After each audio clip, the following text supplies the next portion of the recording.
All right, welcome back to our YouTube channel. I'm your co-host Jeremiah. I'm Orlando. In this video, as you can see by the title, basically just gonna talk about free agency, all the moves that's come. I'm sorry, I wasn't expecting that. All the moves that's come up, everything that's happened from today being August 10th to back, and we just gonna get into everything. All right, so we're gonna start. We're gonna do this by teams, cause Add anything to the intro? I'm not adding anything, bro. We're just gonna go straight Add into it. some. We're just gonna go Add straight into something. it. No, we're going straight into it. Add something. Tap dance or something. We're going straight into it. No. Make sure you follow us on all of our social media platforms. Make sure you're Yes. listening to our podcast every single day. Um, Make sure you saw our mock draft, which was might have been completely wrong, might have been completely right. You don't know. You gotta watch. That's all I got. It was right. So you want to start now? Is that enough for you? That's perfect. That's Beautiful. perfect. All right, we're gonna go by teams, because if we go by everyone's contract, this is gonna take like 40 hours. We ain't got time for that. So we're gonna start with the Bulls. The Got Bulls. jobs. The Bulls signed Alex Caruso to 4 years, 37 million. DeMar DeRozan, 3 years, 85 million. Sign and trade, and Tony Bradley, 2 years. A quick little trades. The trades. Lonzo, of course, was a sign and trade. They traded Tomas Satoransky, Garrett Temple, and a second round pick. And then DeRozan, they traded Young, Aminu. Did you see how they was trying to veto it or something? Because like of tampering, I think they said. You didn't even let me finish. I'm What sorry. what they traded DeMar DeRozan, bro? Young Aminu, a 2025 first round pick, and I think a 2022 second round pick. Okay, now your question. I thought My God, I can't even talk I anymore, thought bro. I thought it was an open space. Yeah. You see how they was like trying to veto it, veto the No, Lonzo thing. they weren't trying to veto it. They were checking for tampering. Like tampering happens like every day though. Everybody does it. I don't think someone talks and in 30 seconds and there's like, give me the contract and I'm gonna sign. Cause be honest, it hits 6 o'clock and everybody signs. So like, I don't think I'm gonna go into a contract extension and be like, you be like, I'm gonna offer you 1 year, 3 million, done, sign it. Tell Woj to announce it right now. But yeah, I think so we're just gonna like dive into just the whole thing. Yeah, the Bulls. Oh Everybody in the man. Bulls signed. Go. Lonzo, I'm glad Lonzo got paid. I'm just a huge Ball family fan in general. I love the show, just the whole construct of the family, and just how they all just stick together, even though like the media, can try to like tear them apart sometimes. But I just showed you like how strong they are and just the kind of people that they are. I love that signing. DeRozan, very. I thought he was gonna go to the Lakers, but I'm happy that he went to the Bulls. And I said like in the last episode, I was kind of worried that he would try to ring chase and take like a lot less money and lose out on millions than what he would have signing like a contract that he did with the Bulls, close to 90 mil for 3 years. I'm glad he got paid, and I'm glad he didn't settle for like a possibility of a championship. Tony Bradley, it kind of sucks to see him go. I was beginning to like him a lot when he was playing against us, well, playing for us for the half the season that he did before he came over from the trade. I think he'll be a great backup for Vucevic. He just one thing I love about see the thing I like about the NBA is like it's an audition. It's almost an audition every night. You know what I mean? So he had one of his best games last season was actually against the Bulls. He had 14 points, 5 rebounds, and 3 blocks. And also in games where he played more than 20 minutes, he would average like 11 points and 7 rebounds. I think that's very solid. If you have a backup that could potentially give you those numbers every night, I think there's nothing more you could ask for. And they no longer have Felicio, and so they needed somebody to fill that role. And I think Bradley would be perfect. Wow, you really went in depth about Tony Bradley. I wonder why. I wonder why you went in depth on Tony Bradley. I'm like, bro, I wanted him like he should have. I wish we could have kept him, but hey, had a greater opportunity elsewhere, which he has the opportunity to win. So why not? Do you have anything to say on Caruso? God dang it, I forgot about Caruso. Jeez. How you forget about? I don't forget about Caruso. Caruso, backup. I guess he's most likely going to be a backup for Lonzo. I think he'll be very solid. But what? But why the face? I think he's probably a backup for Zach LaVine. Zach LaVine. I think he's more of a shooting guard. Oh, he's 2 guard. You gonna have him back up at 2 guard? Yeah. So who will be the backup PG? Devin Dotson? Kobe White? Isn't Kobe White more of a 2 though? Like, he's a combo though. Either way, so they could Kobe White and Caruso, they could interchange. Yeah. Like you said, they can interchange. So that's a good pairing as well. I didn't even think about that. But I think Caruso also a great signing. I know the Lakers wish they could have kept on him. I mean, he's a fan favorite. Everybody loves Caruso. I heard reports that Caruso went back to the Lakers and he was like, "Hey, the Bulls offered me this," and the Lakers were like, "Good job. We ain't gonna match it, so good job." I don't know, whatever. Who said that? I don't know. It was a report, bro. There's so many reporters. I can't keep track nowadays. I feel you. I just see it on Twitter. Everybody's a reporter. Everybody's a reporter. But yeah, I think him and Kobe White coming off the bench, I think it's gonna be great for the Bulls, and hopefully we can finally see the Bulls, return to the playoffs.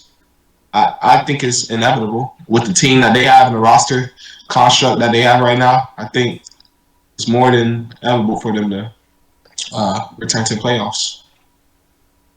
What are your thoughts? They're gonna be playoffs. I'm curious. They have to be a playoff team. I'm sitting at the edge of my seat. Shut up. You know they're gonna be a playoffs team.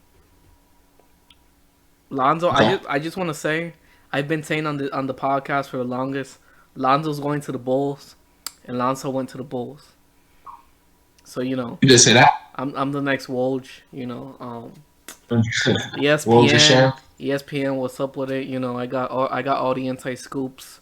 You feel me? Anyway, so I think Lonzo fits in great for the Bulls because they need that playmaker, which they absolutely had nobody, and then they also need defense because they had no defense. So now adding Lonzo, I think fits perfect there. Caruso's another one they needed defense, so now they got defense off the bench. DeMar, I just feel like they just wanted to make the playoffs, and they was like, screw it, we're signing DeMar. Because honestly, they gave up a first round pick for DeMar. I don't know how wise that was. They gave up a 2025 first round pick for DeMar. They paid him $85 million and then gave up a first round pick for him. So I don't know how that's looking, but they gave up a first round pick for him, so they better make the playoffs or. And then Tony Bradley, I can't say much about Tony Bradley because my fellow co-host here is the biggest Tony Bradley fan out here. As you could see, he gave like an in-depth analysis of it. So he basically said everything on Tony, Joel Embiid. I watched them all year. He did. That was their only center, so he did. All right, let's go. Next. The team that signed like 40 people this offseason. The Lakers. The Bulls making it past the first round. What?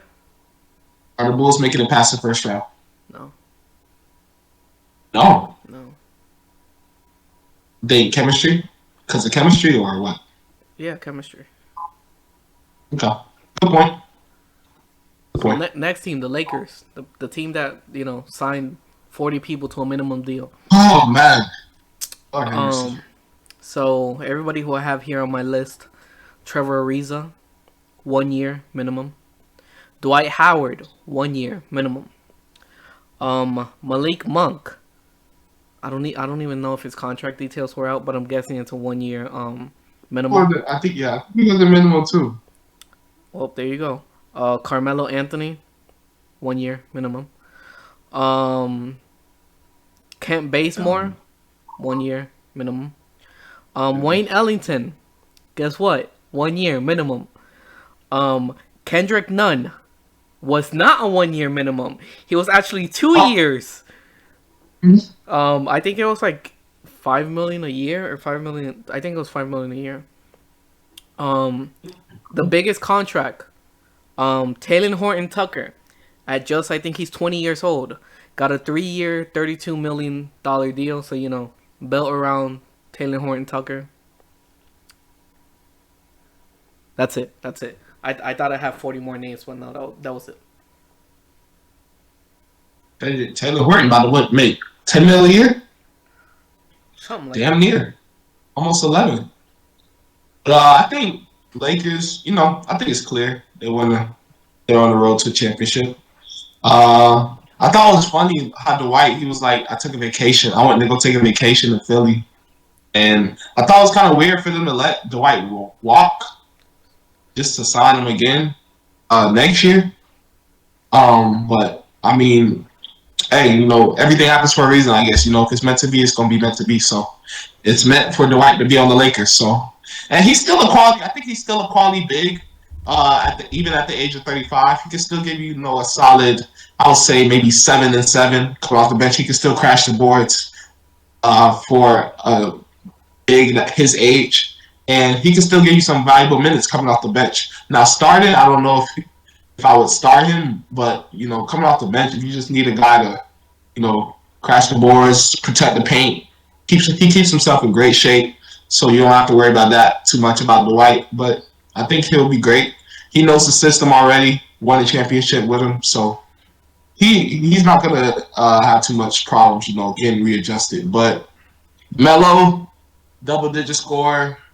He had 14 games last year where he scored 20 or more. So even at 37, he could still put the ball in the basket, give you a bunch of buckets off the bench, starting wherever. I think Melo's going to be great, especially he gets to play with one of his best friends in LeBron. So that's amazing as well. Malik Monk, I feel like Malik Monk could have got some more money. But, I mean, championship, this whole, I guess if the possibility of winning a championship, I guess that's worth more than money. So I guess that has something part to play in, why he decided to go with the Lakers. And Trevor Ariza, no comment, fuck him. And I think Kendrick Nunn, another guy who I think could have got some more money. And they said he had more offers. I believe the Knicks had offered him a nice chunk of change. He decided to, stick with the Lakers, like you said, $5 million a year. So he's a solid guard.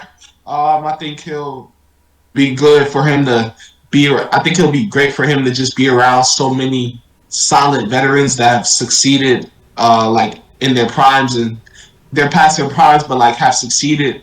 And I think it'll be great for him to just, be that sponge and just soak up all that game and soak up all that knowledge so that he could just become a better player and hopefully, sign a bigger contract.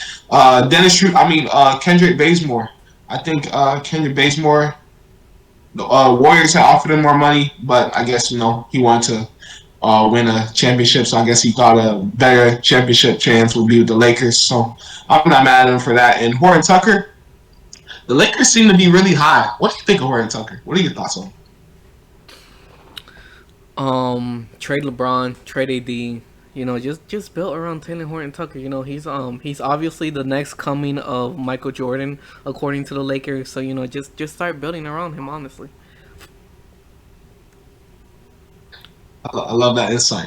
But I think I think Horton Tucker. I think Lakers are really high on him. They say that he has high potential. I don't know how long that potential is gonna last. Like and what I mean by that is like, you could say that like we're really high on this guy for such amount of time, but it's like how long is it going to take for him to like show a little glimpse or like just show that potential? So I'm guessing them giving him such a big contract, I guess they expect a lot more production from him and a lot more, consistency from him. So I look forward to see it if that happens, judging by the contract.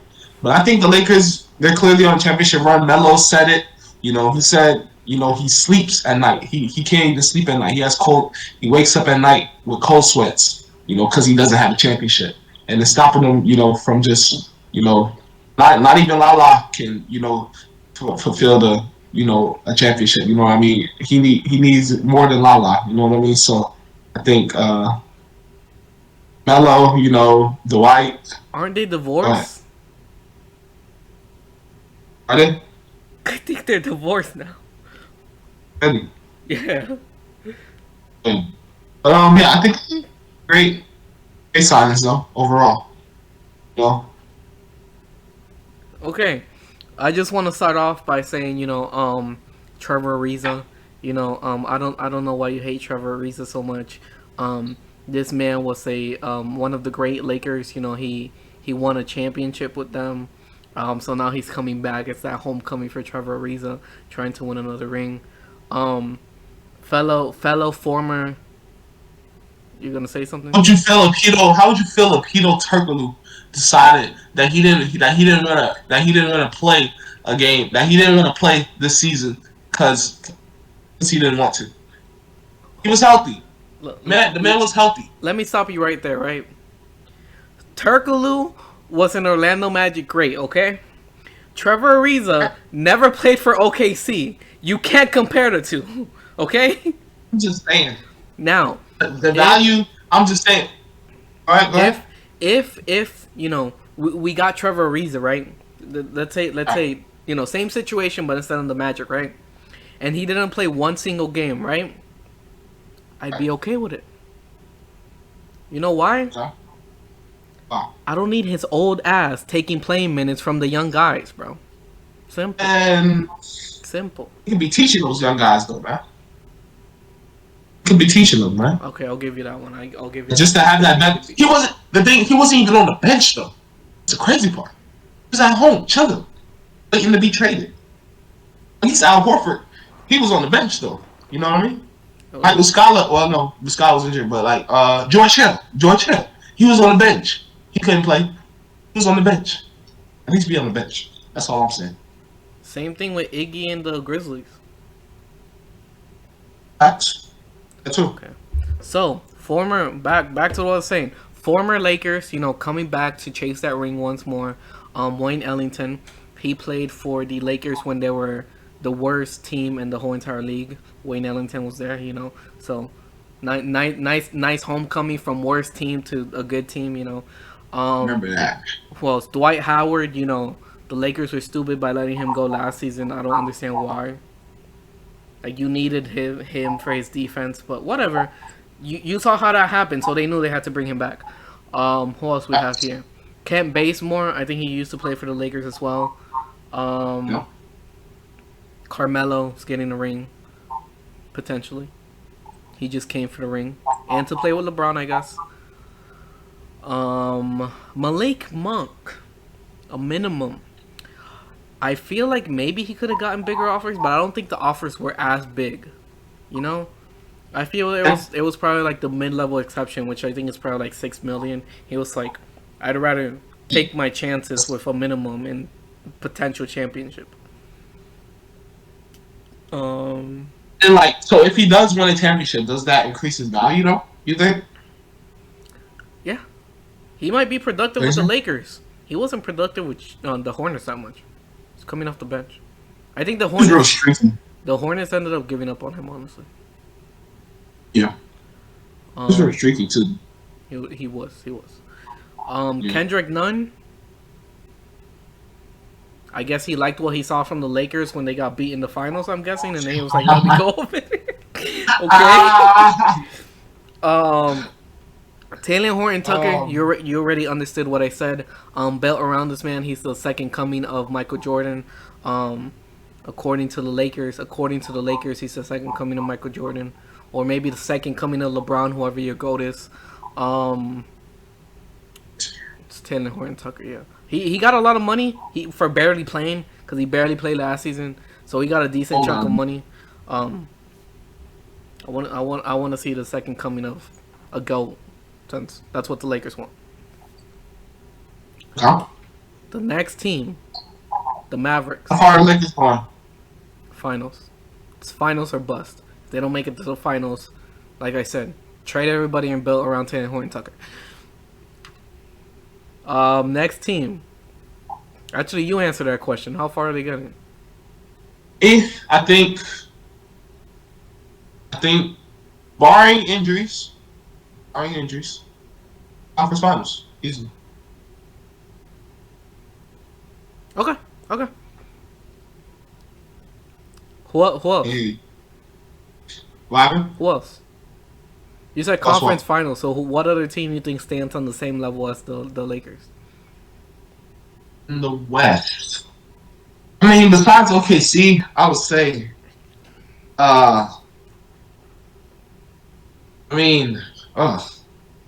so many. If the Jazz adjust properly, if Kawhi is healthy,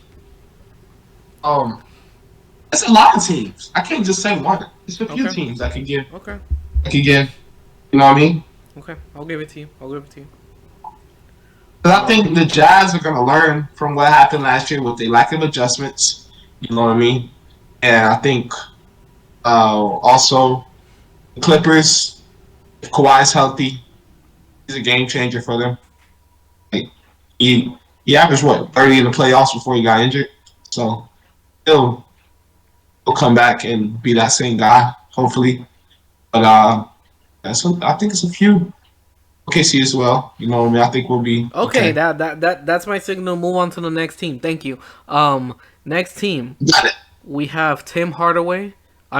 Next team is the Mavs. Say team first? Hey. Next team is the Mavs. You know, they signed Tim Hardaway or re-signed him. 4-year, $74 million. Get that bag. Boban Marjanovic. Did you say that bad? What? Did you say that bad? That bad what? Like they wanted him that bad. I mean, they kind of needed him. Go ahead. My bad. Their next superstar is Pandemic P. Anyway, where was I at? Sterling Brown. That was their first signing. I don't know what they see in Sterling Brown. And next, Reggie Bullock signed a 3-year, $30 million deal. Your thoughts? Next. Okay, I'll start with Reggie Bullock. He was kind of nowhere to be found in the playoffs. There was games where he missed all of his threes, like games 1 and 4 against the Hawks, where he went 0 for 3 in game 4, and then he went 0 for 5 in game 5. 0 for 5 in game 1. So I think that's something to look at. But he can shoot the ball. He's been a 40% shooter, close to 40% shooter, pretty much his whole career. So that's one thing that he can do. He can shoot the ball, and I think that's just the sign was just to add some more spacing around Luka so that he can just play freely and be comfortable the way he is. Because it's. I have a question actually for you. Like, do you think it's worth it to build around? How do you say it? Like, do you think it's worth it to build around a ball dominant, like such a system centric guard, like a guard who is your system? You think it's worth it? Yes. Isn't that what every superstar is though? Like Kyrie, like the Nets aren't built around Kyrie. You know what I mean? They're not built around really like nobody. They're built around KD. Right. But like, is it worth it to build around a guard though? Is it worth it to build you win with that? Like Sharif Cooper, right? He pretty much like runs the offense most of the time. The ball's in his hand most of the time whenever he's playing, whatever game, whether it's Auburn, high school, whatever. The ball's always in his hand. Luka, the ball's always in his hand. Offense. Like, he doesn't really play off ball like that. The ball's just mostly, he has to create. So, like, is that, like, do you think that could win championships, you Do think? you see who's on his team? Nobody else can play make except Luka. If Luka was not on the Mavs, they'd be the worst team in the NBA. Luka's that good, and honestly, it's like a guard heavy league. Like the league is dominated by point guards and point guards. That's facts. That's definitely facts. So yeah. Okay. But yeah, I think Reggie Bullock, for the value that they got and the shooting that he brings, I think that's a great signing. But I just hope to see him, like, if they do make the playoffs again, I hope to see him, like, up those percentages a little bit more and, give them some more production. Tim Hardaway, he played great. He was great for them in the playoffs, actually. He showed that he could be a potential second option for your team. And he's perfect for a guy like Luka to spot up. He can create for himself if you need to sometimes. But I think he plays he's kind of a good compliment to Luka, and I think I'm glad that he's able to cash in on that 4-year, $74 million, and he's gonna be great for them. Boban, did you mention Boban? Yep. Boban, I love Boban. He's just the person the kind of person that he is. He's also not that bad of a player. He's like 7'9", I think, and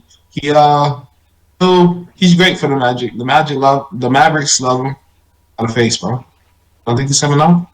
What? I think he's touching 7'9". He's not 7'9". I think he's like 7'3", or 7'4", 7'5". Yeah, so he's like 7'10", but I think he's gonna be great, great signing, great re-signing for them. And also Sterling Brown plays hard. I haven't really seen too much of his games, but from the games that I have seen, I mean, he's a solid player. What? He's 7'4". Sterling Brown? No, Boban. Oh, I'm about to say what? Sterling Brown. Man had a big growth spurt. God dang, man, he's still growing. That's crazy. But yeah, 2 years, $6.2 million. I think that's a solid contract for him. And I hope to see them get Goran Dragic. I think I would love to see that happen. Okay. Tim Hardaway Jr. They needed him.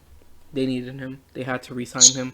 He was probably like the second best player on the Mavs, cause Lord knows Porzingis ain't doing anything.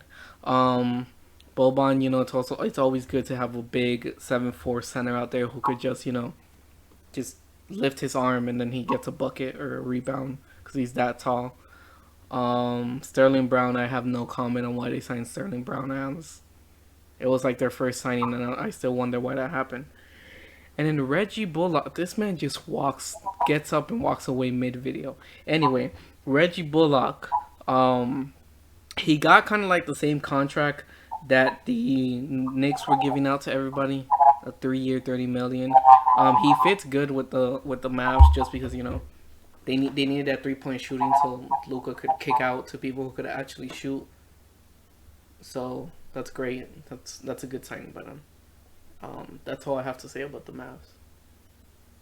Yeah, I think the Mavs, they did okay for agency. I mean, I'm glad they brought back Tim Hardaway, but I would like to see them. I mean, I don't really think they're like that attractive of a destination, I would say. You know what I mean? But I mean, they did okay for what they got. They got 2 good shooters back, so maybe 2 mad.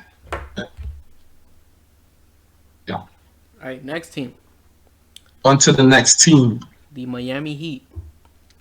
Another team that did a whole bunch of stuff. They got Kyle Lowry. I think first it was reported 3 years, $90 million. I think now it's 3 years, $85 million, something around that. And I think they traded Precious Achiuwa and Gordon Dragic to the Raptors for him. Duncan Robinson going from undrafted to 5 years, $90 million. congrats. That's a hefty contract for an undrafted player. Um, Matt Struss, returning 2 year, 3.5 million. They like their shooters, so they got another shooter. Along with Gabe, he also resigned kind of like the same contract. Um, Dwayne Dedman, they needed that backup big. Dwayne Dedman signed a 1 year contract. Um, Victor Oladipo, minimum. Um, Markeith Morris, he signed 1 year. I'm guessing it's also for the minimum. And PJ Tucker, signing with the Heat, 2 years, 15 million. That's it. I love the Marquise Morris signing, only just because you have another big that can, stretch the floor and, it gives you more depth in the front court because I think that's something that the Heat been trying to look for and trying to fill, which is kind of like that front court depth. Uh, so I think Marquise Morris is a great signing. To get Victor Oladipo back on the minimum, I think is tremendous. That just to try to match up with the Heat, just to think about it, with Oladipo and Bam and Jimmy and possibly PJ in the starting lineup, like that's just tough to do. But I think they're just going to be tough to go up against and score against. PJ Tucker just won a championship, so he did very well for himself in regards to like keeping his value up and and having a lot of suitors after him. So I think 2 year, 15 mil, that's a pretty good contract for him. And the Heat, they're gonna love him, I think, and I think the Miami crowd's gonna love him. He's a sneakerhead, so all the sneakers is like all the sneaker stores and everything. I think he'll be perfect for Miami and just his whole swag and his whole just all that. It's gonna be perfect. Max Strus, I don't know too much about him, but I know that like you said, he's a shooter. Went to DePaul, and I know he's a shooter, so that's pretty good. Kyle Lowry, 3 years, 90 mil. I think the point guard that the Heat, it's kind of a match made in heaven. They have a point guard. They get a point guard with championship pedigree. He's won. He knows what it takes to win. He's been in Toronto forever before, Kawhi came and he was able to win championship. So he knows about building a team up and, just staying in the, playoff race and things of that nature. So I think he's going to be great for the Heat, and he's going to give them, and he's going to allow them to not be first round exits this year. I think that's going to be great. And Duncan Robinson, you get the security shooter. Shooters are very important, especially in today's league. Spacing, with the amount of spacing that goes into play, on each game and, each system. That's pretty much where the game's going, with spacing the floor and everything. So I think Duncan Robinson, he's going to be great for them. And I know that they're happy to be able to, bring him back on board. Also, I don't know if you mentioned Gabe Vincent, but yeah, Gabe Vincent, another solid guard. He was one of the reasons that, Nigeria was able to beat Team USA in the Olympics prelims. I don't think they were actual games, but they were like prelims. But yeah, he dropped like I think 29 or 28. So he shows that like against competition that he could, step his game up and go at anybody. And I think that's great for the Heat to bring back some talent like that. And Dwayne Dedman, another athletic big to come off the bench, kind of have like that Dwight role where he can just protect the rim, crash the boards, and just give Bam some rest whenever he's not in the game. I think the Heat did amazing. Amazing. The Heat did pretty good. Lowry. We knew Lowry was going to the Heat like 3 days before free agency happened. All you saw was Woj talking about Kyle Lowry. There's talks about Kyle Lowry. There's a deal in place. Kyle Lowry to the Heat. Blah blah blah. I'm amazed they're not getting fined for tampering or something because they announced that like 4 days before free agency. But whatever, he fits in well with the Heat. He just fits. He has that like Heat. He's like that Heat player. Like you look at a person and it's like that's a Spurs player, that's a Heat player. Kyle Lowry's a Heat player. Besides, the Bam's from Philly. Huh? Bam is from Philly. I mean, he is from Philly too. He's one of the toughest cities in the country. So and the Heat kind of pride themselves on that dog, and we're gonna work and all that. So I think that's fit right together. Which reminds me, Iguodala, right? I think there was a quote on Iguodala that he was like, when he was in the Warriors, it's chill back, it's relaxing, and then getting to the Heat, it was like work, work, work, work, work. So that kind of just shows how the Heat. Like I'm too old for this. He is too old for that. Duncan Robinson, they got their shooter back.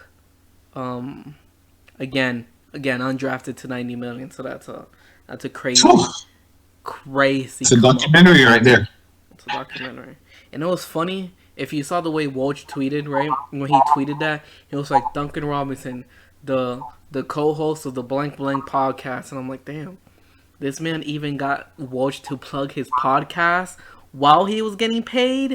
See? Whoever his agent is, that's a good agent. Vio on a minimum. Vio's not playing this season, I don't think. He's probably coming back towards like the later half end of the season. I think they just signed him to probably keep like his bird rights or something, because he has to rehab that surgery he did. I don't think he's playing, so I don't think anybody was offering him any type of money.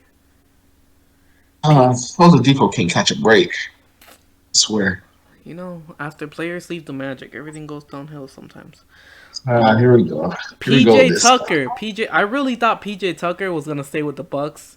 He had that whole speech after he won the finals, like, Milwaukee, this team, we have dogs, and I'm like, oh, he's staying. No, he plain out walked away. All that talk about Milwaukee having dogs, and then he leaves for the Heat. Man, I'm guessing the Heat had more dogs or bigger dogs. I'm guessing PJ's a fan of dogs. I wonder what his favorite dog is. If we ever interview PJ Tucker, that's my first question. What's your favorite dog? Oh my God. Where do you come up with this stuff, man? What do you mean where I come up with this stuff? You don't want to know. He talks a lot about dogs, so I want to know what his favorite dog is. Is he like the big Rottweiler? Is he wants a husky? You never know. Fucking courage, man. What? Courage? Okay. I think, didn't the voice actor die? It's kind of messed up now that I think about it. Let's take a moment of silence. Okay. Quick. Let's keep going, please. Keep on, please. Markieff Morris. It gets weird. Markieff Morris is another player who fits in well. Dwayne Dedman, I don't know if he's as athletic as you'd be thinking he is, but he's there to take off. So Bam doesn't have to play like 15 minutes a game. And then they got their two-way shooters. I think they were two-way contracts. Matt Strauss and Gabe. So that's the Heat. It's tough. He's a dog. He's a dog for sure. Next team. What do you grade there? Free agency? Heat. A. They did pretty well. I agree. I say A-. Yeah. So same thing. He said, huh? So same thing. Yeah. All right, next team, New York Knicks. The Knickerbockers. I was waiting for you to say that. I knew that was coming. I just knew that was coming. You didn't. You ain't know that. Stop it. Yes, I did. Burks, 3-year, $30 million. Noel, 3-year, $32 million. Derrick Rose, 3-year, $43 million. Let's go, Derrick Rose, comeback season. Sorry. Gibson, 1 year, 2.7. And Evan Fournier got a 4-year, $78 million contract. That's it. Evan Fournier was balling in the Olympics. I think he helped himself a lot in the Olympics. He was tough. He was tough. Didn't he sign before the Olympics? Did he? Or did he sign mid-Olympics? It was Mid Didn't Olympics. they announce it during? Didn't they announce it during the Olympic stuff? Yeah, I think it was Mid Olympics. I might be wrong. That's probably Mid Yeah, Olympics. he was hooping. But yeah, Evan Fournier, he's he somehow continues. I love that. Like he continues to get these big contracts. A lot of teams respect his game, and I know that the Knicks were tuned in because he was giving countries buckets this summer. And Alec Burks, I think he can be a potential game changer for them, like as a six man, you know, along with, coming off the bench along with D Rose. I think he's going to be great for them. He showed stints of it in the playoffs, where there were games where he dropped like 20 points, close to 30. I think it was like 26 or 27, where he dropped that in a playoff game, coming off the bench. So, he showed that, he can still be a solid scorer in this league. And, I think he'll be great. He's coming off of back-to-back seasons where he shot over 40% from three. So I hope that, he continues to keep that going throughout the duration of this contract and, be that solid, bench contributor for the Knicks. Nerlens Noel, I'm going to still say it. I think he should have got, Defensive Player of the Year over Gobert. I think he was tremendous for them as their anchor, being the guy that just, always protected the rim. He uses all his tools. He uses athleticism tremendously just to, affect shots. And, he's also a guy that can switch. I think he could guard 1 through 5, in my opinion, if need be. But I think great signing for Nerlens Noel. I think he could have potentially got some more money from other places, but I think the Knicks got him at a pretty good price for themselves at close to $11 million a year. Julius Randle, 4 years, 117. I seen it coming, but with how he performed in the playoffs, it's kind of. It kind of makes me think a little bit. It makes me kind of like reserved a little bit, like how if he's gonna curious how he's gonna come back from that performance. So I hope that he comes back, a better player and learns from that experience. But I'm glad that he was able to get his max and he deserves it. Winning Most Improved Player of the Year. He's a constant worker. He's constantly in the gym, so I think that's tremendous as well. Derrick Rose, he's pretty much after going through 2 torn ACLs, that's tough to do, and to see him continually improve his game and add different aspects, and stay kind of more under the rim instead of no more he's no longer high flying like how he used to, catching alleys and things of that nature, but he's still able to be productive, and be a productive guard in this league. And I think that's tremendous, and I'm glad that he was still able to, get a nice, solid contract. Okay. So, the Knicks, they basically... Taj Gibson also was a great value signing as well. I think he's a good signing for the value. I'm sorry. Go ahead. Yeah. The Knicks basically re-signed everybody.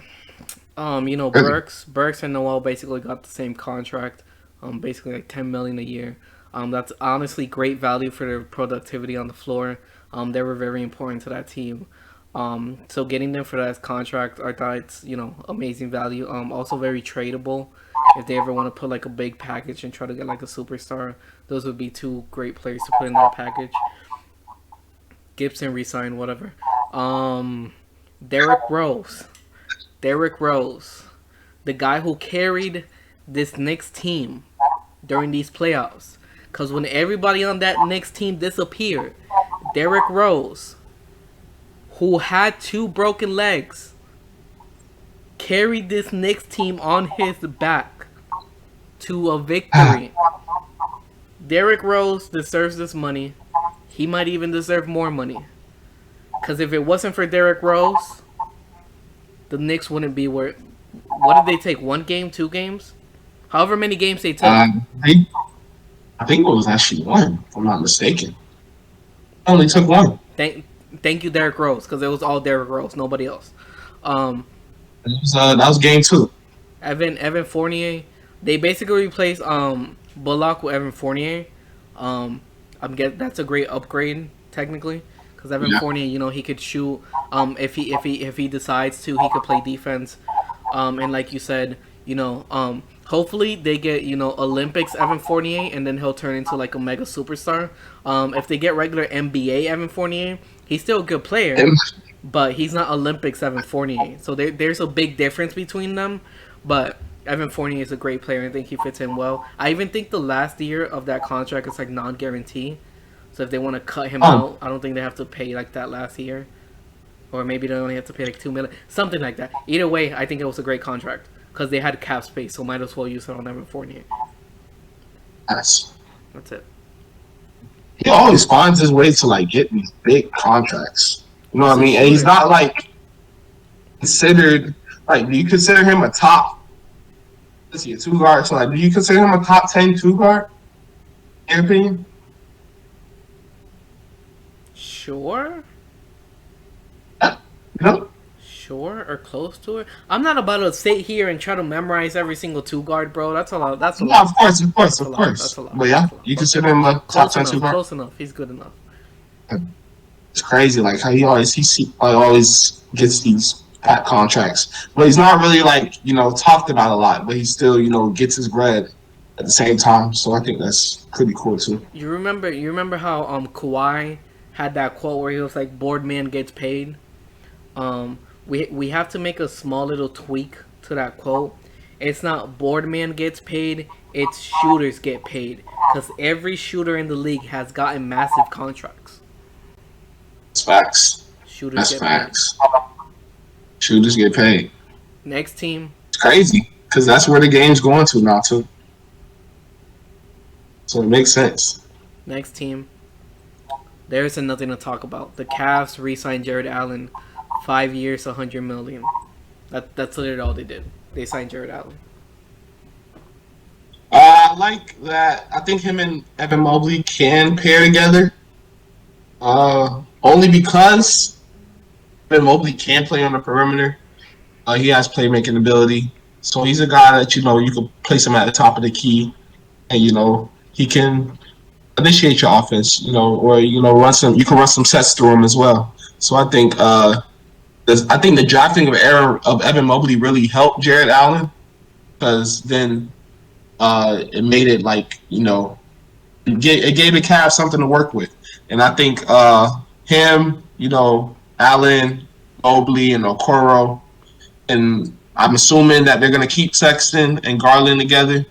So I think the Cavs really have a solid nucleus for the next, I would say, couple years to come.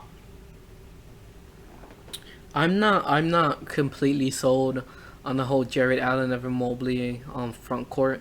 Just because when I think about it, I kind of think of like the Pacers, how they have Sabonis and Turner, and one of them isn't going to develop as well as the other one. You see Turner had to basically give up his whole game and always sit at the perimeter. So I think that's going to happen. One of them's not going to develop because they have to, compromise their game to fit the other one's style. So I don't necessarily like it. The Cavs kind of fell into the draft being set on these are like the top 3 people you have to pick them. I just think one of them's not going to develop as well because they don't fit in well together. You're gonna ask Mobley to step out to the 3-point line and be like a stretch 4, and he could potentially do it, but that's not his strong suit. So it's like. Yeah, you're gonna compromise. You're gonna make one of your young talents, give up how he plays, his style, to compromise. I just don't like that. Yeah, good point.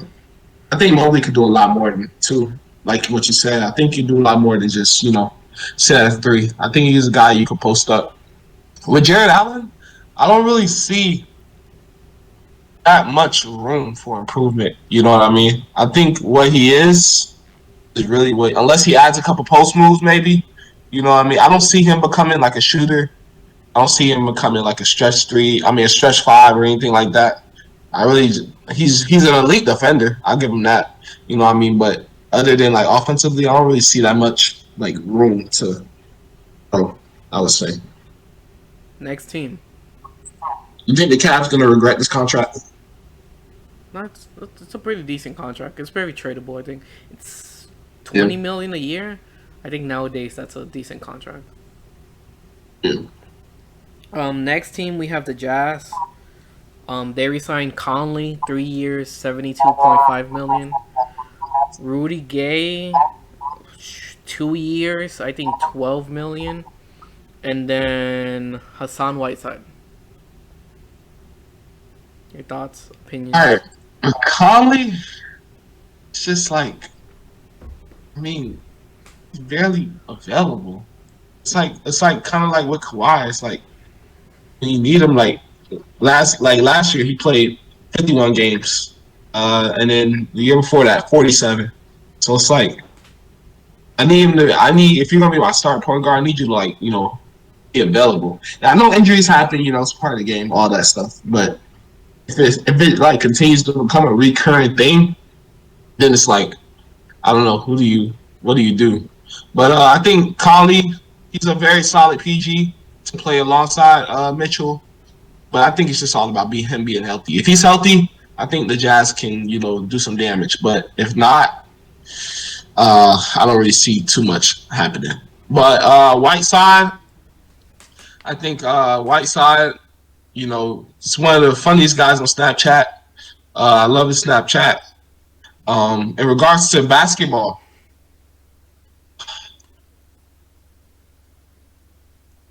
yeah, Rudy Gay. I think Rudy Gay is a great signing. He was pretty solid with the Spurs. I think for the Jazz to get him at a minimum, I think that's tremendous. I think he'll give them some much needed depth coming off the bench, and they also lost Derek Favors to OKC. So I think getting a guy like Rudy Gay is going to be tremendous for their bench, and he's just a guy that can just he's just a vet. Gives them a veteran presence, and another vet in that locker room, and he's going to be great. And I think he'll be great for a guy like Royce O'Neal to learn from and become better. So I think Rudy Gay is a great signing. Hassan Whiteside. Next, Conley, he resigned. I think at that point it was like the Jazz had no better players that they could sign because I'm pretty sure they were probably over the cap, so they couldn't afford another point guard. So it was like we might as well pay Conley so we could have a point guard. And then Rudy Gay. Rudy Gay's a good player. I like Rudy Gay with that team.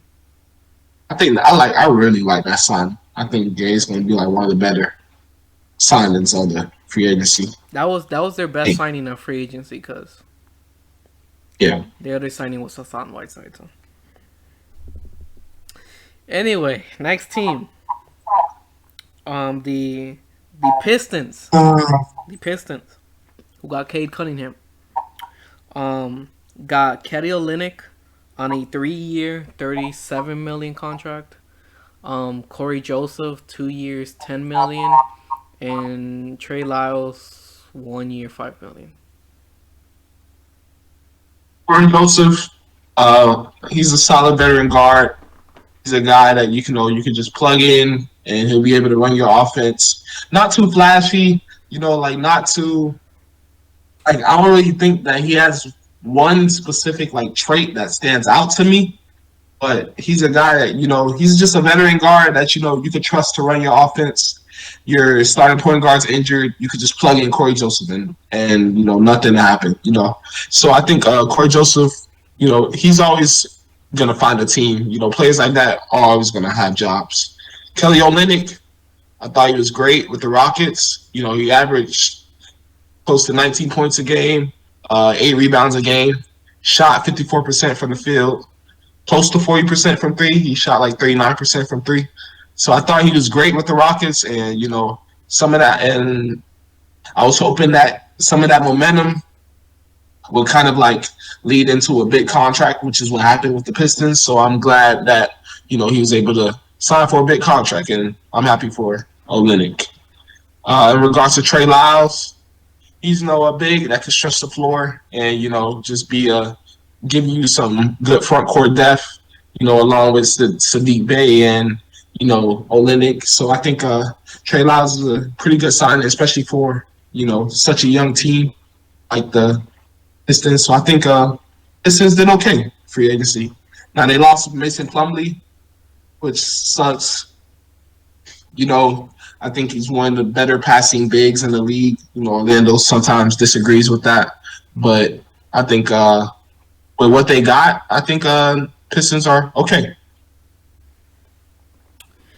Kelly Olynyk, honestly, I think he could have probably gotten a bigger contract because he was balling out his mind with the Rockets. But 3 years, $37 million for the Pistons. That's a great, amazing value.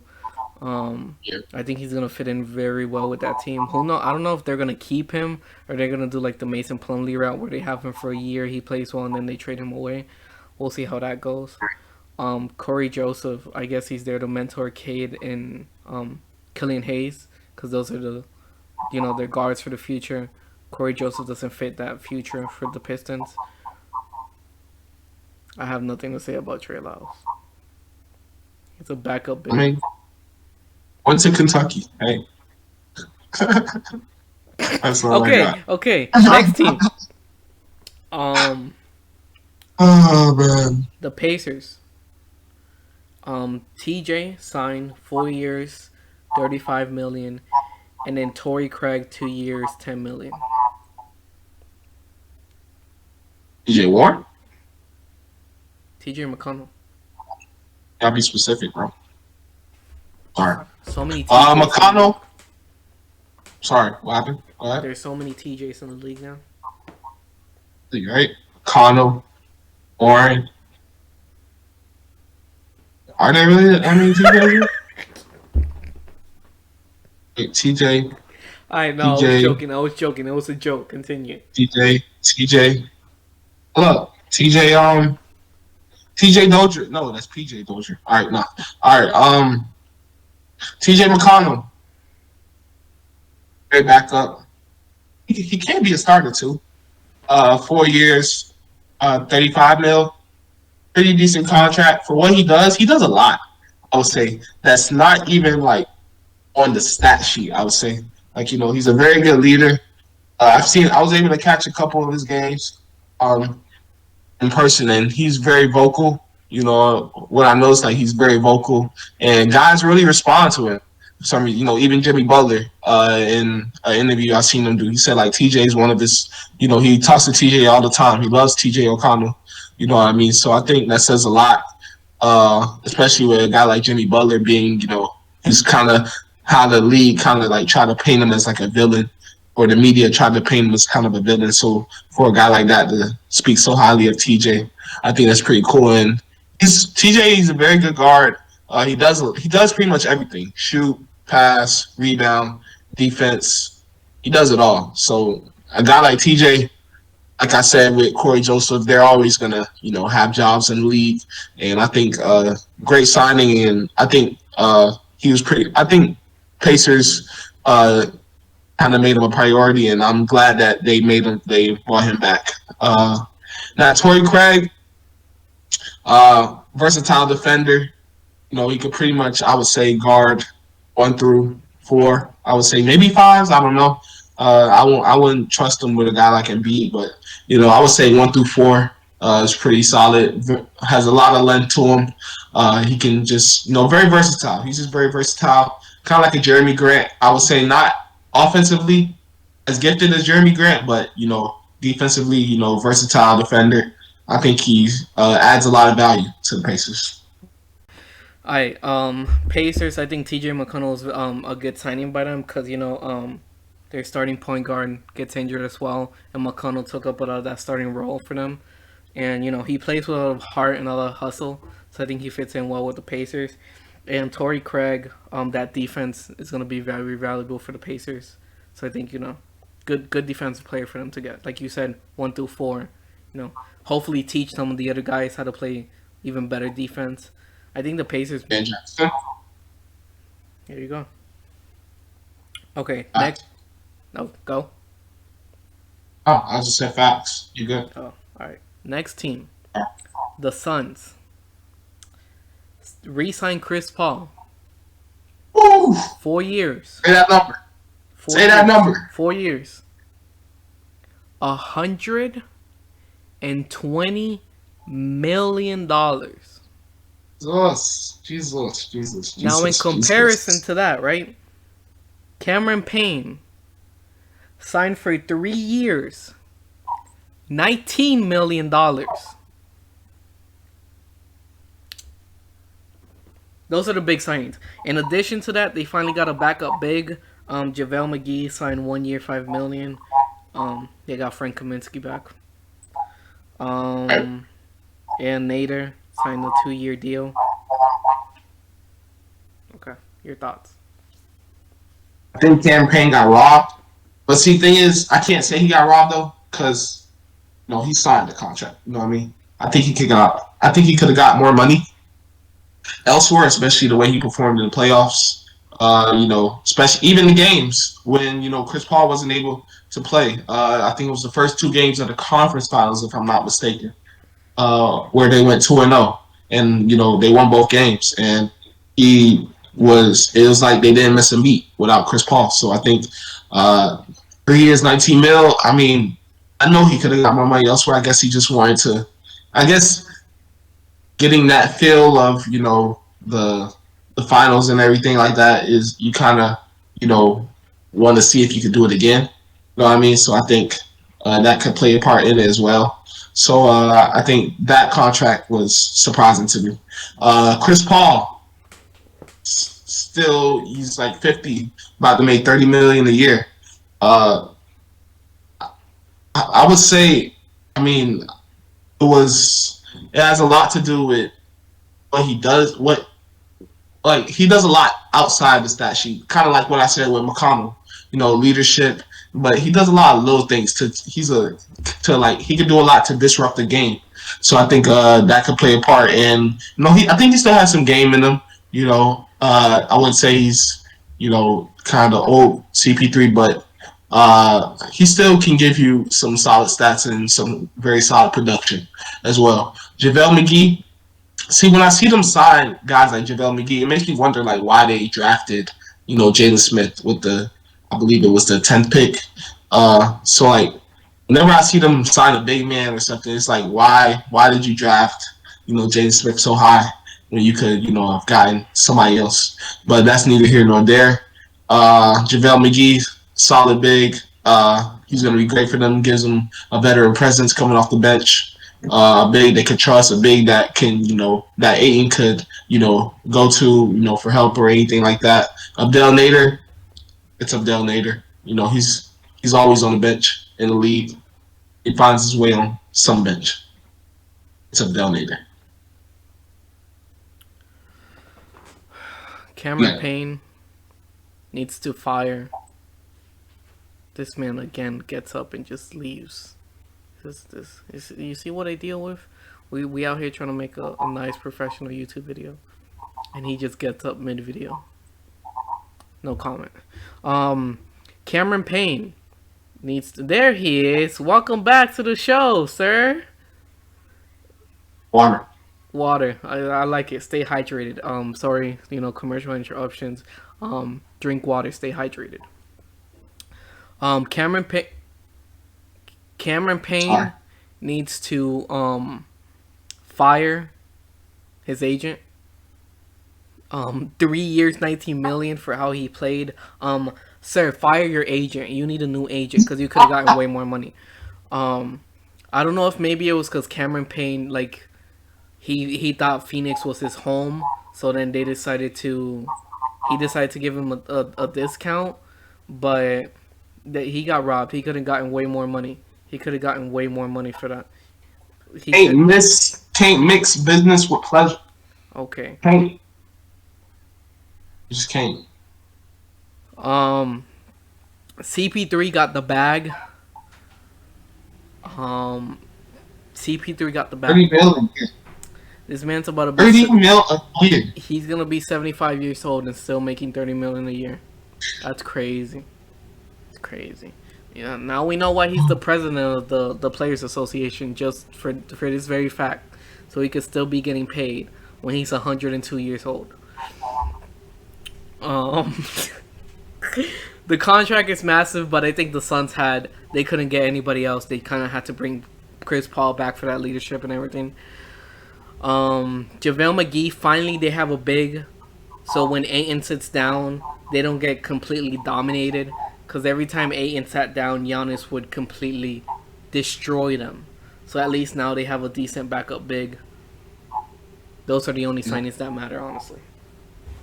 To be honest. Next, we have Denver. Denver. Jeff Green, 2 years, $10 million. Jermichael Green, they got both of the Greens. 2 years. Related. Think they're related? 2 years, $17 million. Will Barton, 2 years, $35 million. And Austin Rivers, I think he got a minimum or something. Yeah. Will Barton, he brings a lot of value to their lineup, to their starting lineup. You know, he's very versatile. He's a very good defender. You know, he can play make. He pretty much do it all. You know, he's a Swiss Army knife. And he's a very good leader on that team.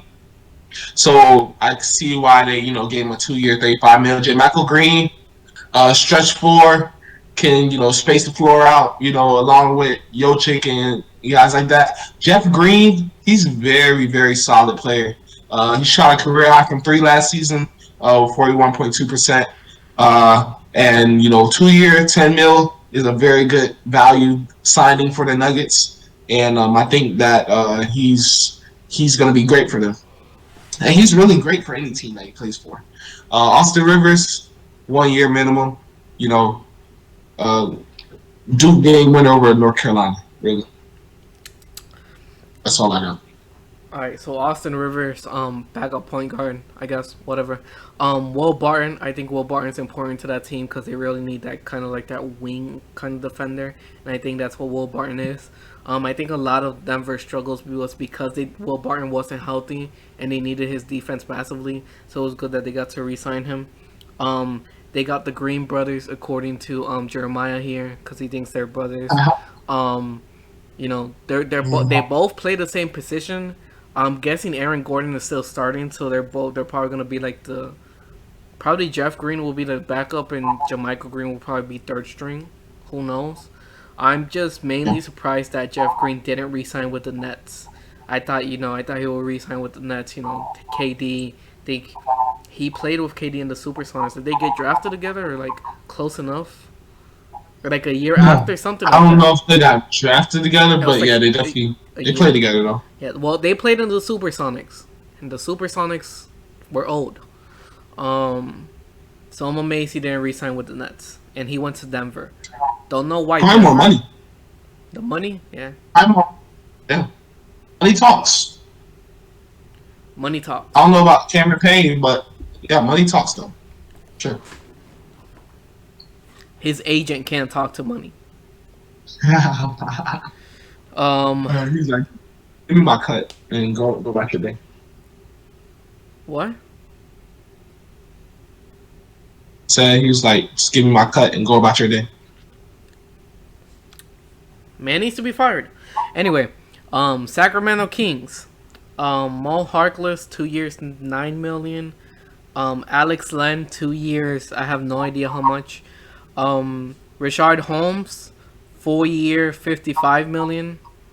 And Terrence Davis, 2 years, I have no idea how many millions. In regards to Alex Len, I think his was a 2 year, $7 million contract. Okay. Mo Harkless, versatile defender, you know, kind of like Tory Craig. But Harkless can shoot. He can shoot the ball as well. You know, he's a capable 3-point shooter. Rashawn Holmes, his contract was kind of surprising because I believe he had tweeted or something that, not tweeted, or there was a report that he was looking for like a 4 year, $70 million or close to $80 million contract. So for him to, you know, settle, I don't know if he settled or however that worked, but he that's a big, you know, gap for him to go down to $55 million for 4 years. I think that was kind of interesting to me. But you know, he's an athletic big, and he's been great in Sacramento. So I'm glad that he was able to settle with a team that he succeeded with, and and that's giving him a starting role that he's earned. But yeah. Rashawn Holmes, I think, was an amazing signing by them. They really needed him back, and they got him. He's been very productive with them. There's games where he's like averaging 20 and 10, so he's fitting really very well with that team. Alex Len, no comment. I think they got Tristan Thompson, so I don't understand the Alex Len. I guess third string, whatever. Terrence Davis, no comment. Mo Harkless. Since they didn't want to draft a forward in the draft and they decided to draft another guard, I'm guessing they was like, oh, Mo Harkless, let's sign him. Yeah, that's all I got. Mitchell's tough. Oh, I agree. But It's tough. Fox, we'll get into that. Yeah. In our next podcast episode. Next team, the Spurs.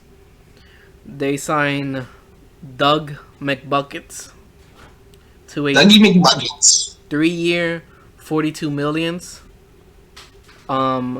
Zach, never healthy again, Collins, to a 3-year, $22 million contract. It's never healthy. And Brent Forbes, I think a minimum or something like that. Yeah, it wasn't minimum. In regards to, I'll start with Doug McDermott. He was tremendous. He's been tremendous with the Pacers, actually. He shot over 40% in two of the 3 years that he was there. Last year, I believe he shot close to 38%. So he's a very capable three-point shooter. I actually love the signing to the Spurs. I think he's adds some much-needed spacing because, with DeRozan, with a guy like DeRozan, he's not really a shooter like that. So it's kind of tough to, space the floor out, things like that. And DeJounte Murray, he's not really a shooter either. So, it would be cool for DeJounte Murray to be able to take over playmaking duties with DeRozan gone and everything like that. So I think that's a great signing just to add some spacing around Murray. So McDermott was the perfect choice for that. In regards to Zach Collins, like you said, didn't play last season. He's barely ever healthy. So I think this is a great signing only because if he is healthy, it could be a very good, like you said with the Lakers, it's a boom or bust. Championship or bust. I think this is like a boom or bust. If he's healthy, I think this is a boom. This is a great signing for the Spurs. He's a very solid big, very quality big. It's just, can he stay healthy? But I think with the Spurs, he'll be just fine if he's healthy, and it'll be the best risk that they ever took. Brent Forbes, amazing shooter. He showed that in different stints in the playoffs, especially against the Heat. He showed that he can heat up in a snap of a finger. So I think Brent Forbes, and he knows the system. This is the team that drafted him, so just it's good for him to be back. Especially with a championship ring. What I mean? So it gets no better than that. And yeah, I don't know why Brent Forbes went back because honestly, you look at the Spurs and they have so many guards, and now you add Brent Forbes back to the team. I don't understand that signing a little bit. Doug McBuckets, he gets buckets. The Spurs need someone to get them buckets. So he'll fit in very well. Won't have the same playmaking, kind of like if he fits into that power forward role like the DeMar DeRozan was playing, it'll be kind of the change. You don't have the playmaking that DeMar had, but you'll have the shooting that McBuckets gets. Zach Collins, never healthy again. Got 3 years, $22 million. I don't understand why you would pay someone who hasn't had a full season, who's been injured every season, that much money. I guess. But in NBA terms, though, is this a lot of money? Yes, it's a lot of money, but like NBA terms, think about the contract these dudes are getting. Like Luka just signed for like a fat extension, traded as well. So it's like think of the contract that these dudes are getting. For him to only get like $7 million a year, I think it's worth the risk. I'm paying this dude $7 million a year to sit on the bench. What if he's healthy though? What if he's healthy? He's never healthy. He's never healthy. I'm not taking the gamble. I don't care. I could use my money somewhere else. God dang. Tough. Tough, GM. I don't know. Whatever. He's never healthy, bro. He's never healthy. I can't afford that. You're right. All right. Next team, the 76ers. Got Court Moss re-signed 3 years, $15 million. Danny Green re-signed 2 years, $20 million. Andrew Drummond signed, I think, on a minimum deal. You just call him Andrew. I have dyslexia. Andre Drummond. Oh. Go. Sorry. Andre Drummond. You know, I think he's a top 5 center. Let me stop. I can't even say that with a straight face. I'm sorry. I think Andre Drummond. Did you see the meme with Embiid? And, like the way he like looked at him when he like clapped him up. I want to know how this is work out, right? Because Joel Embiid is an investor. You know, he owns a lot of real estate in Drummond's head. So now that they're playing on the same team, I wonder, you know, how is that gonna work on the business side? You know, how is the realtor side gonna be? You know, I don't understand. Does Joel Embiid get, like, you know, have to pay less taxes to, you know, own that property and drain on his head, or what's up?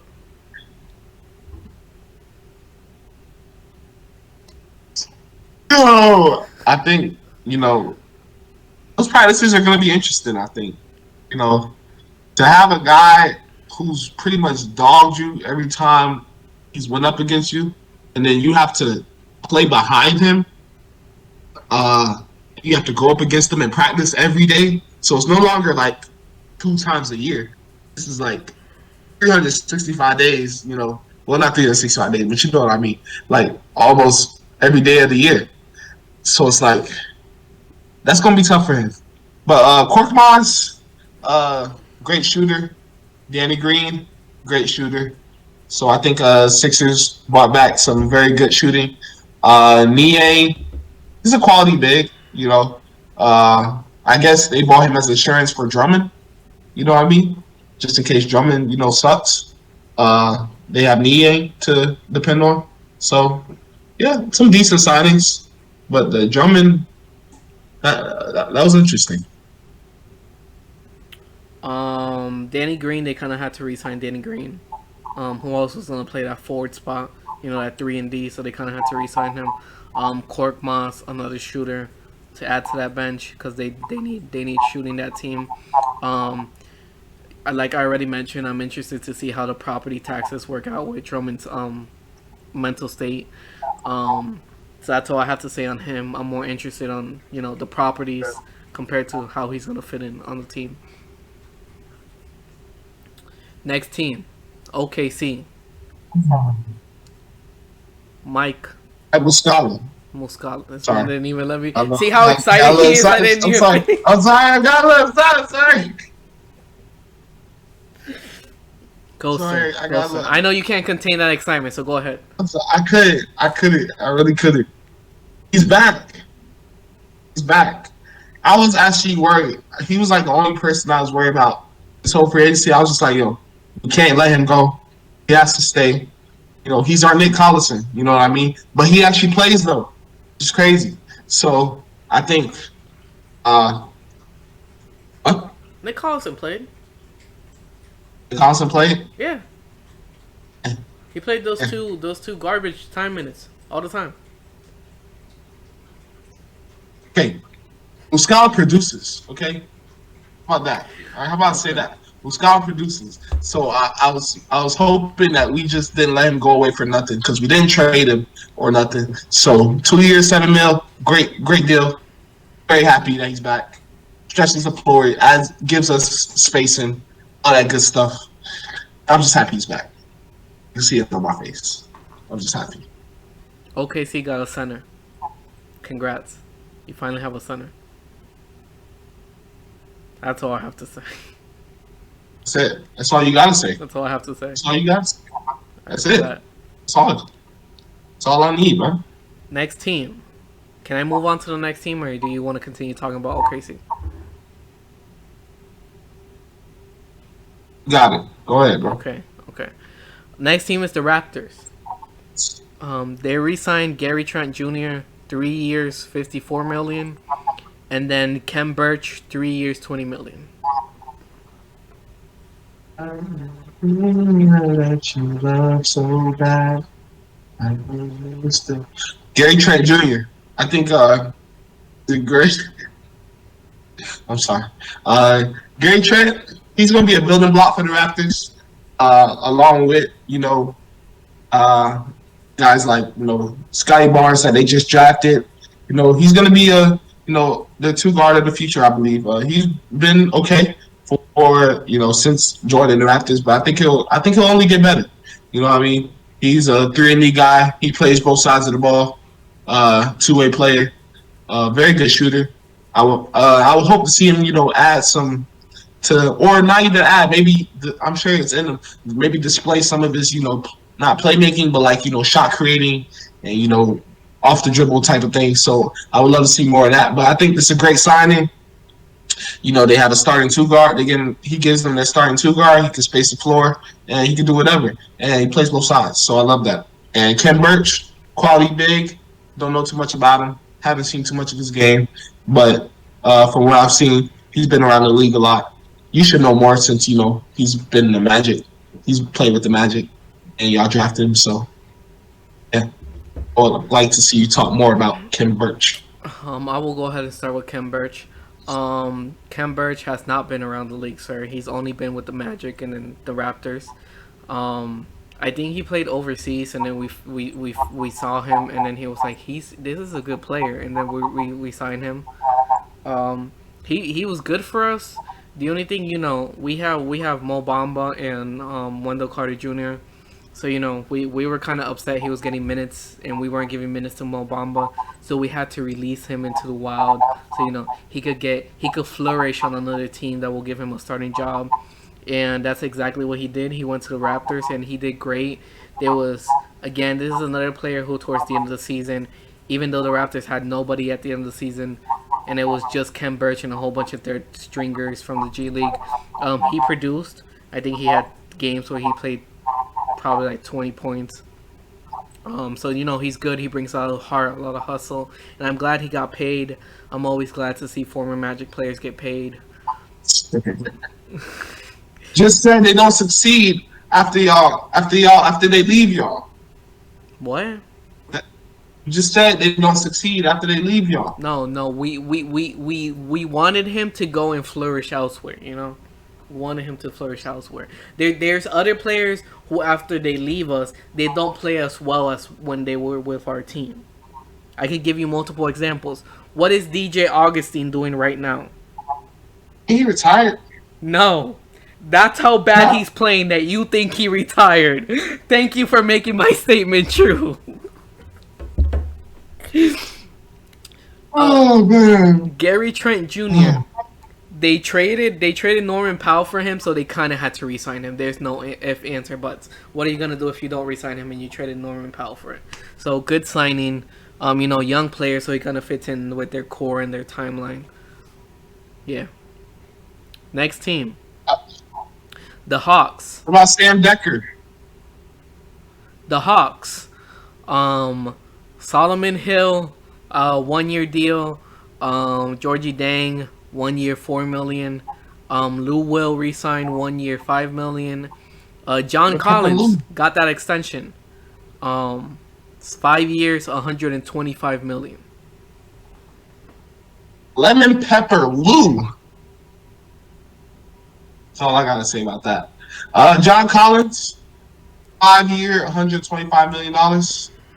I hope to see him develop a lot more. I hope to see him play both sides of the ball because I'm gonna keep saying I feel like he has a lot of potential on the defensive end. You know what I mean? If he uses his athleticism to protect the rim and alter shots at the rim, I think he has enough lateral quickness to keep up with some smaller players as well. If he ends up getting switched on the screen, if he actually puts that to use, I don't know. But I hope to see that, especially judging this fat contract that he just got.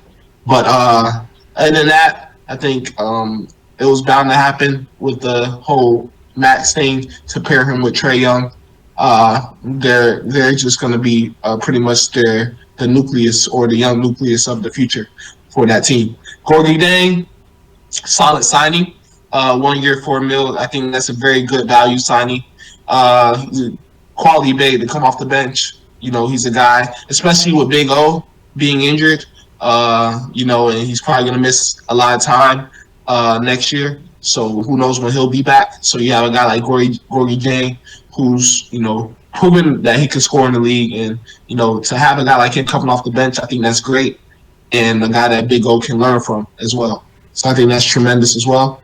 And yeah, I think the Hawks did okay. Glad Collins signed. Glad he didn't sign for a max.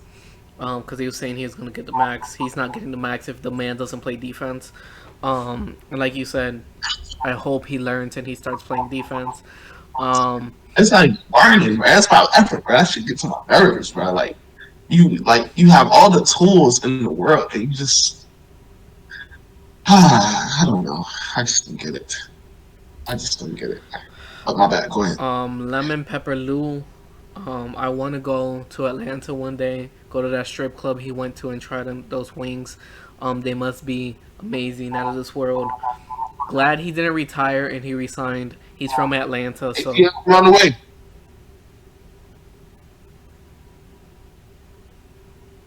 That's wrong. I mean, I got recording that in it, but I mean, anyway, Lemon Pepper Lou, glad he didn't retire and he resigned. Georgie Dang, a backup since, like you said, Big O's out. Hopefully, Big O, strong recovery. He's the future. Solomon Hill resigned too. Next team, we have the Rockets. Rockets have been active.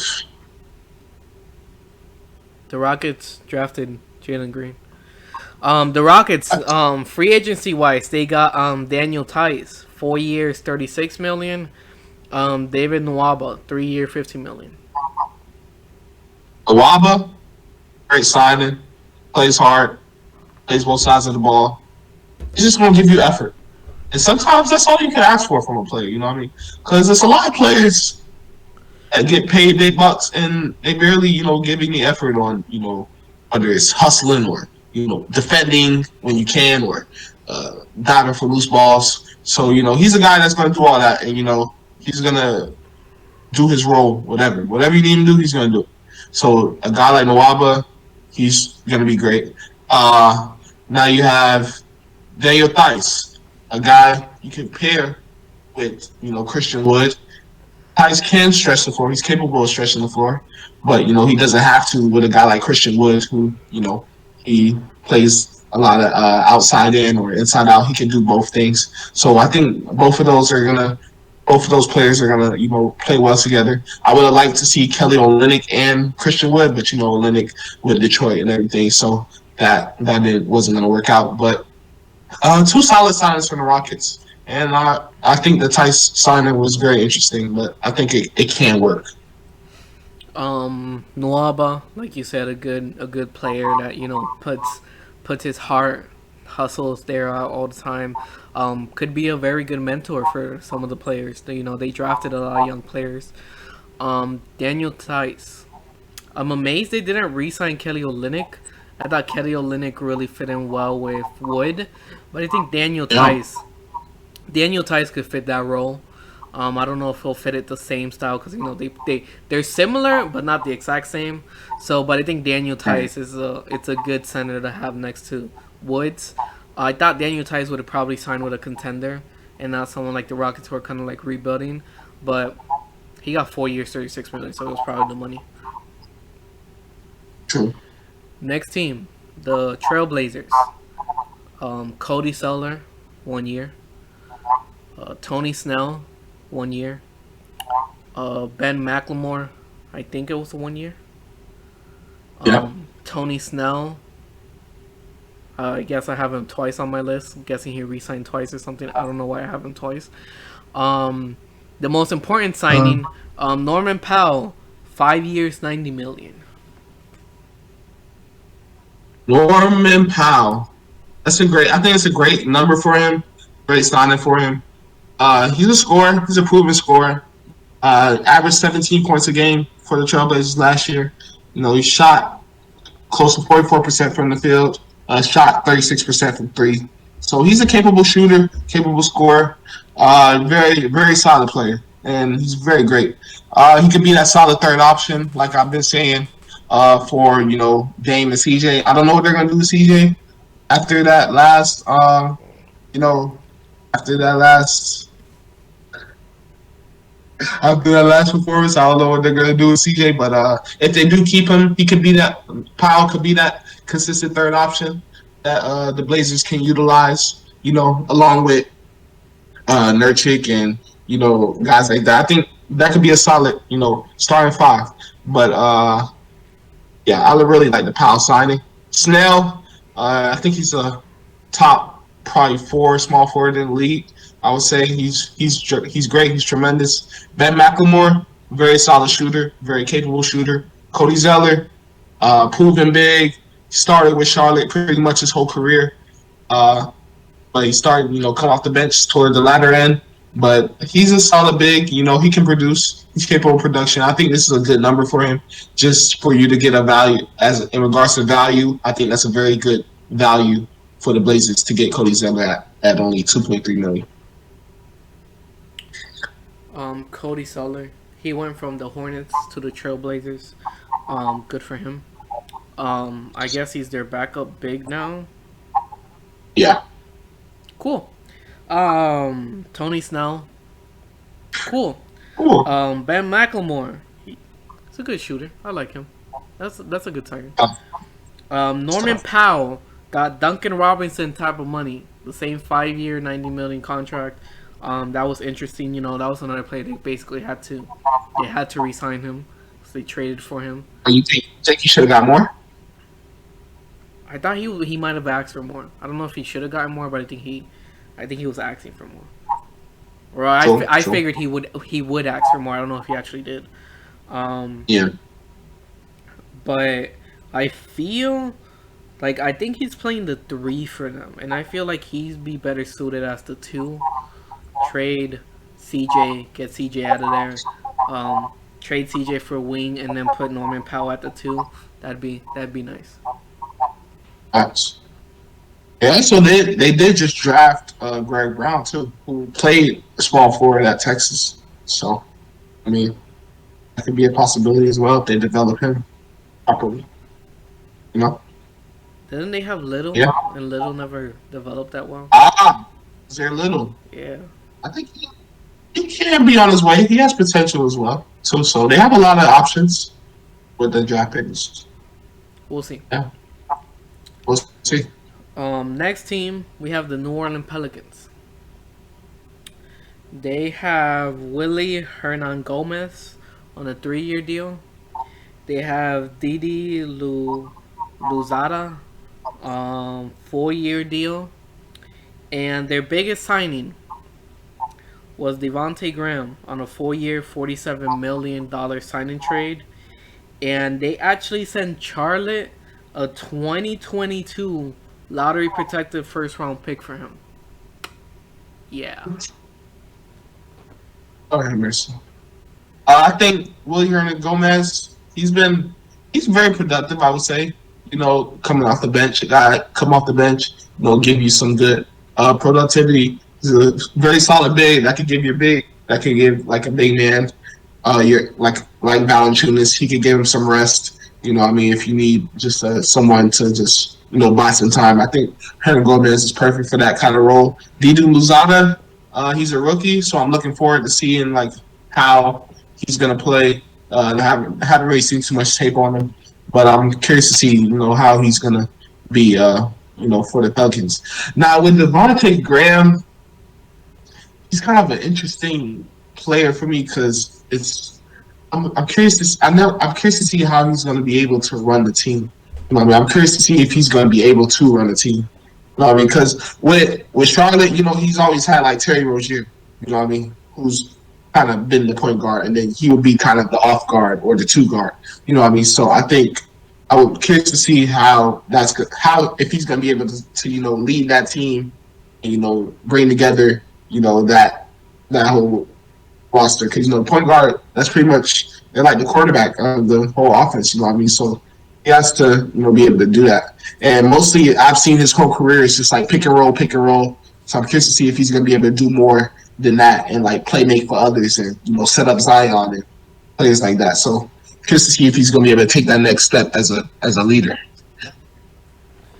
I look at this Pelicans team, and I am going to say the Pelicans are probably like the biggest losers of free agency right now. You look at this team, they re-signed Willie Hernangomez, okay. They re-signed Diddy, okay. They lost Lonzo, why? They lost Lonzo and they traded Eric Bledsoe. And then they got back Graham, who they had to give up a first round pick for.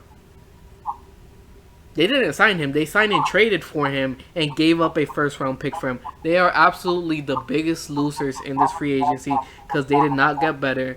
They had a nice, bright point guard in Lonzo and they let him walk away. I think they were trying to make cap space to go for Kyle Lowry.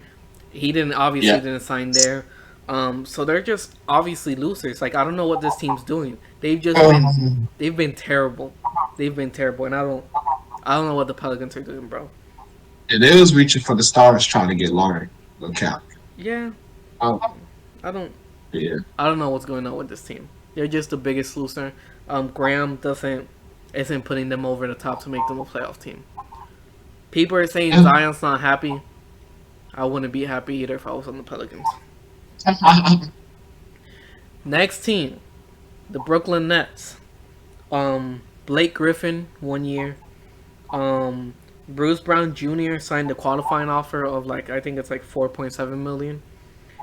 James Johnson signed a 1 year deal.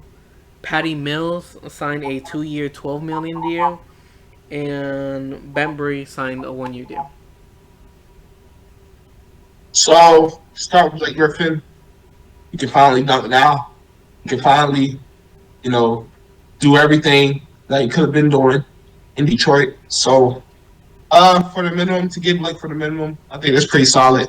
I think Patty Mills is a great, humongous, amazing, elaborate, all that stuff. I think that's a great signing for the Nets to just have somebody like that come off the bench, especially the way he performed in the Olympics against some of the best competition in the world. I think he's going to be tremendous for the Nets. And to have a guy like that backing up Kyrie, I think that's just tremendous. And he's a capable starter, too, in the league. So to have a guy like that coming off the bench is, tremendous.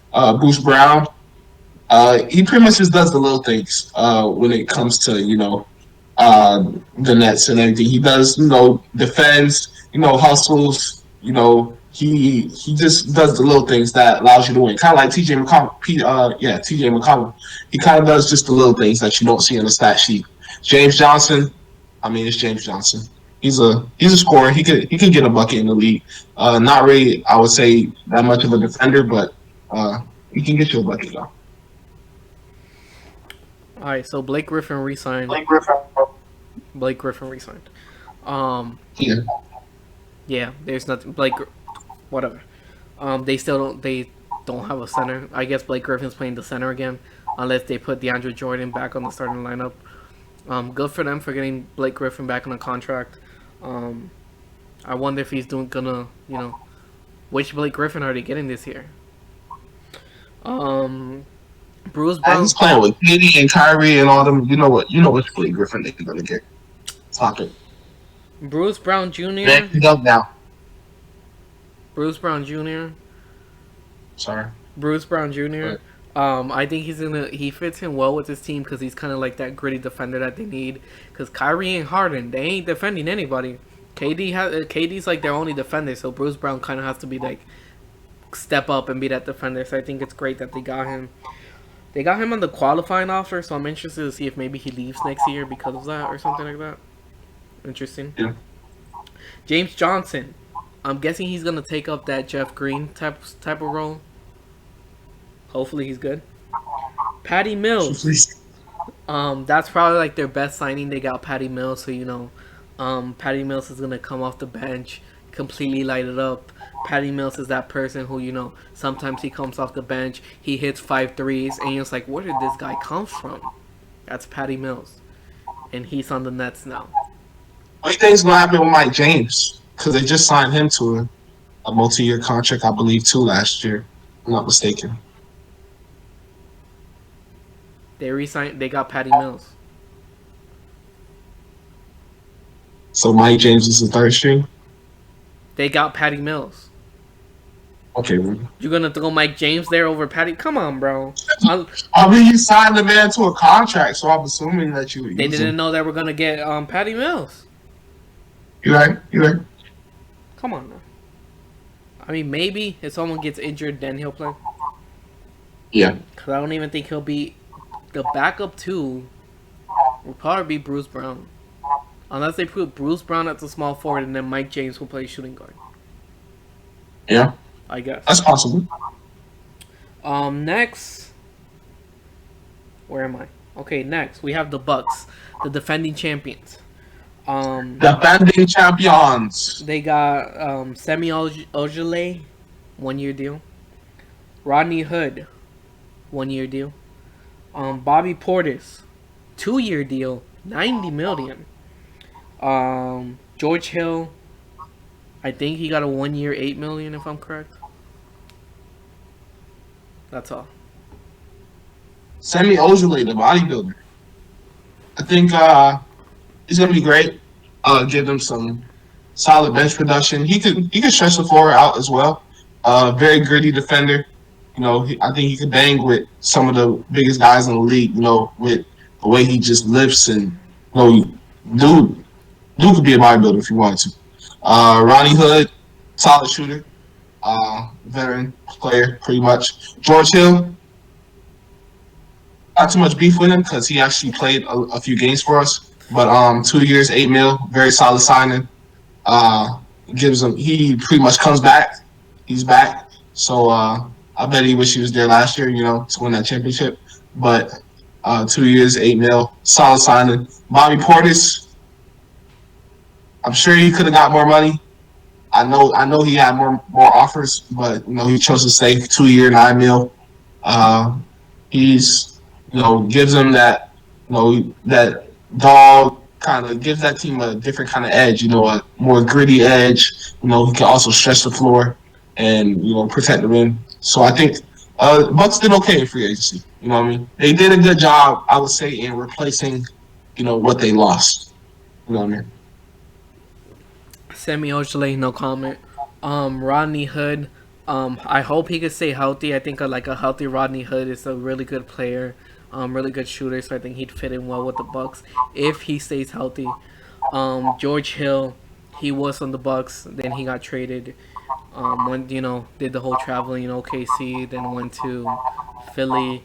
Don't know why Philly cut him, honestly, but they cut him. So now he was like, let me go back to the Bucks, and I think he's a good player. He fits in well with the Bucks. Bobby Portis.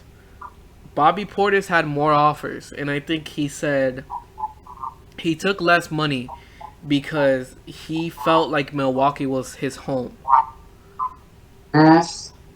Come on, the fans embraced Bobby Portis. After they won that finals, they were chanting Bobby, Bobby. That really touched his heart.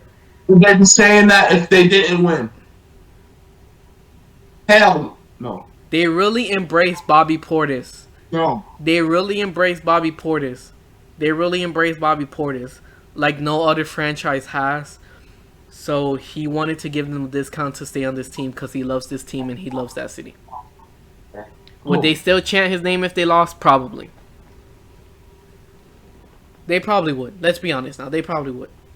They probably would. Texans. They probably would. Next team. It's all about what have you done for me lately. He gave them a discount. He signed with the team. He's giving them productivity. Tripping. Next team. The Golden State Warriors. Steph Curry with the shot, boy. Bejelica. Amanja, 1 year deal. Chimichanga. Otto Porter Jr. 1 year minimum. Um, Yes. if the what did this man say? If the Martians have a beam pointed at Earth, one Oh shot, my you God. have to hit it. Give me Iguodala. Re-signed for 1 year minimum. Okay. So you got Otto Porter, who said he feels like he's in tip-top shape. So I think that's could be big for the Warriors, especially for the contract that they got him at 2.6 mil or 2.3 mil. I think that could be a very good risk for the Warriors to take. And also, you have guys like Kuminga and Moody, so you could give those guys time to develop as well, so that you don't have to like really rush them in to playing time and everything. But I think that's a great signing. Iguodala, he's been there. He's won with them already. He was Finals MVP, so he knows what he's getting into. So it's always great to have a player like that back for the Warriors. And Lisa, stretch big that can stretch the floor, and you can always use that in today's league. Bejelica, like you said, he's a shooter. Congrats. Otto Porter Jr. I think it's very this is a good signing for them. Otto Porter Jr. for a minimum. He's had injury issues, but I think this is the season where he's finally healthy again. So for him to go for a minimum to the Warriors, I think that's amazing value for him. I'm also interested in knowing what intel the Warriors have, because obviously they signed Iguodala because they knew the Martians are coming. They're probably gonna shoot up Earth. So they want to make sure they have Iguodala so they can save themselves when they have to make someone has to make that shot. So it's Iguodala obviously. So they must have some intel. Hopefully they save the world and not just California with that shot.